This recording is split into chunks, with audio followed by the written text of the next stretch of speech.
So it's only been one day since my last video, but I'm getting a few good questions coming in, and I figured I would share one more with you today since I have a few free minutes. Somebody asked me today to share some advice about picking a law school in the first place, and what things to look into, what considerations to have out on the table before when you make the decision. So I figured I would run through a few of the things that came to mind first, and some of the things that I looked into when I was considering what school to pick, and even some things that I realized in retrospect maybe I should have looked into a little bit more. Um, I know I said in my intro video that I go to a top 10 school now, but I should probably clarify that I'm actually a transfer student. I started at a top 25 school. I finished my first year right around the top 10% of my class, and I transferred up to the top 10 school that I'm at now. So my process of choosing wasn't just to go to the highest ranked school I got into. There were many things that I looked into before I made that decision. So I figured I would just run through the list of things that came to my mind. The first thing is the debt you would be going into for these schools. They just keep raising the price year after year, gets more and more expensive. And it's important to know that the student debt and the loans that you would be taking out, they are non-dischargeable. So that means that if you went into bankruptcy, the way that I guess a mortgage would be wiped clean, that doesn't. The student loans are not going to go away. They don't go away, and there's really no way to get rid of them. So you want to make sure that you're being very careful before you take on these kinds of huge debt amounts. Um, there's really nothing I can say about debt aside from just be cautious before taking it on and make sure that you understand what the job prospects are to balance out the debt that you'd be going into. Number two is the scholarship that you're getting from the different schools. That ties into the debt, and that a scholarship amount will ease the debt burden that you would be going into. And again, some schools will give you very substantial scholarships, and usually you're going to balance the ranking of the school with, the higher the rank of the school, probably the less likely you are to get a scholarship, and more of your safety schools and the lower ranked ones will try and lure you in with scholarships. And I like to find some middle ground, so I would certainly look into the schools that give you substantial scholarships, because if your goal is to graduate law school without any debt, then looking for one of those big scholarships is going to be something very positive for you. Now, on the topic of scholarships, you have to look into the stipulations that they put on these scholarships. Not every school just lets you keep your scholarship all 3 years, guaranteed. Some schools make it so you have to finish above a certain GPA cutoff to maintain your scholarship. Now, be wary of that. Look into that and do your research, because they might say, oh, all you have to do is get a 3.0 and you can keep your scholarship. Now, every school is different with regard to what is a 3.0. At some schools, that might be the median. So, just finish top half of your class and you keep your scholarship. But at some other schools that have a very low curve, say a 2.7 or 2.8 curve, which is a very rough, difficult curve, a 3.0 might be the top third of your class, which means if you finish outside of the top third of your class, which is not that difficult to do, um, they would take that scholarship away from you. And they might not give you any chance to get it back. And you'd be paying the full amount of tuition, and that could be a very bad situation. So never, first of all, look into whether it has stipulations at all. Second of all, if it does have a stipulation and some kind of GPA requirement, look into what that number means at that particular school. Okay, so don't assume that a 3.0 at one school is the same as a 3.0 at another school. And also, I think it's always just a bad assumption in general to say, oh well, top half, I'll be top half, I can manage that. Never make assumptions, as smart as you think you are, because law school is so relative, and you're graded on the curve, so it's all relative to how your classmates do. And trust me, they all think they're going to be top half also, but the beauty of statistics, only 50% of you are going to be top half. So never try not to make assumptions about where you're going to be in your class. So what does that boil down to? Just be wary about these scholarship stipulations. Another thing to look into, for better or for worse, the school rankings are very important to a lot of people in choosing schools. It shouldn't be the end all of what you pick, but it certainly factors in. It's no surprise that the higher the rank of the school, usually the better the employment prospects you're going to have. The lower rank of the school, the more difficult it's going to be. And this might be completely unjustified, but it's just something that people are sort of obsessed with in the legal industry, and knowing these rankings and keeping track of them. Um, but also, I think it's important to not focus too much past a certain point in the rankings. Sure, people split hairs about rankings at the sort of at the top end, but honestly, once you get past about the 30 or 40th school in the ranking, it doesn't make sense to split hairs anymore. So, for example, it would be a very dumb idea to pick a school ranked 70 over a school ranked 80 just because the school is ranked higher. Now, if it actually is more ideal for your situation, then sure, pick based on that. But don't say, oh, it's ranked 70, this one's ranked 80, I'm going to pick 70 just because of that. That's not a good way to look at it, because the rank, it doesn't matter at that point. The difference, it's not going to manifest itself in hiring prospects or anything material. I think it was a very dumb idea for the U.S. News to start ranking the schools past 100.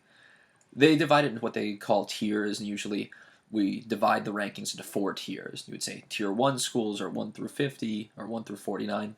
Tier 2 schools are from that point to, so about 50 to 100. And now they actually rank the third tier schools from about 100 to maybe 150, something like that. And that was a silly idea, because once again, people shouldn't be splitting hairs based on rankings at that point. It should be more about other factors, and rankings are essentially irrelevant. Yet by ranking them, they're going to fool some people into thinking that 120 is better than 130, and that's not the way you should be thinking about it. So yeah, you want to factor rankings into your calculation, but really more so once you get to the higher end of the schools. But it's just something that's going to factor into people's decisions inevitably, because of how sort of pervasive those U.S. News rankings have become recently. I guess geography is a very important thing to look into.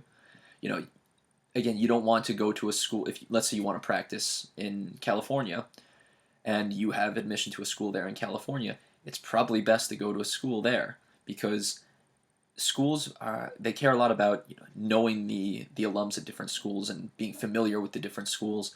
And if you go to a school in North Carolina and you want to practice in California, they are not going to be comfortable hiring from a school from North Carolina unless maybe you go to a school that's very national, something like Duke. Then that's different. But you go to University of North Carolina, and in California they might not have any graduates from that school. They don't know anything about it. So geography becomes very important. Again, if you're going to one of the large national schools who send their alums everywhere, then it doesn't matter as much. But in general, and I would say for the majority of students, you want to go to a school in the region where you expect to practice, or you are looking to practice afterward. That's never a bad thing, because that's where the alumni network will be, that's where the familiarity will be, and that can only serve you well as you go along.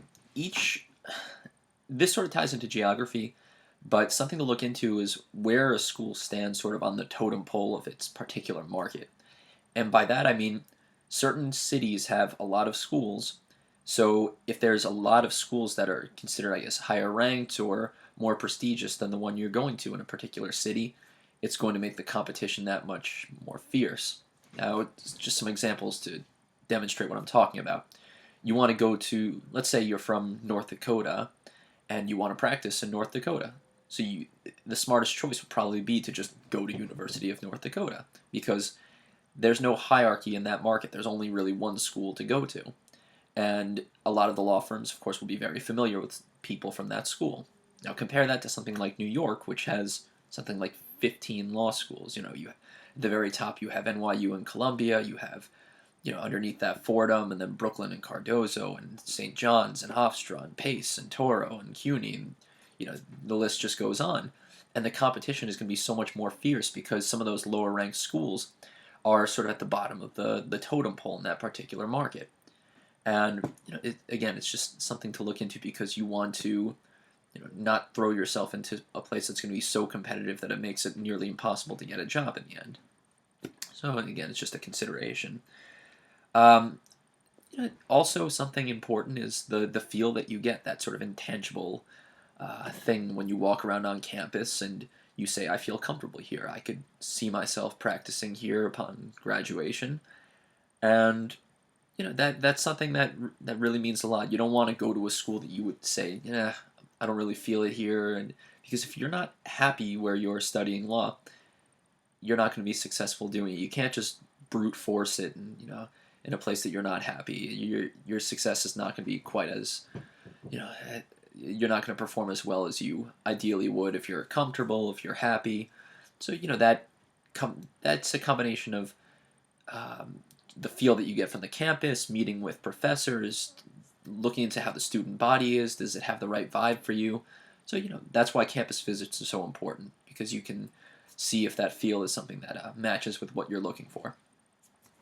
And then also something a little bit secondary, but still something to look into, are the maybe the clinical programs, the specialty areas that certain schools have. Let's say you want to go into tax law, you're thinking about it. One school has a good specialty in that area, or maybe some kind of program or journal in that area.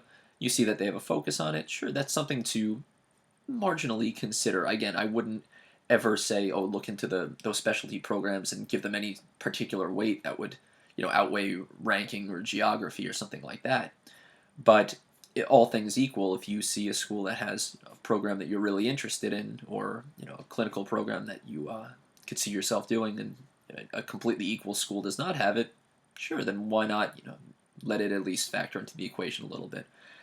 But yeah, those are just some of the things that come to mind, some of the considerations to look into, and there's no real set formula to it, and it's not like I gave those things in order and saying that was those were ranked one through I guess 7 or 8, but people are going to put different weight on different factors. To some people, the prestige and the ranking is going to outweigh all else. Some people want to go to school for free and not go into any debt, and that will be the most important thing. So you just have to really take the time to sit down and say what's most important to me, and look into all these factors and sort of weigh them against one another, and just see what comes out. And again, I'm happy to clarify on any of these points. I'm happy to take any questions, comments, as always. Please leave me some feedback or subscribe to my videos, and I hope this information was helpful. All right.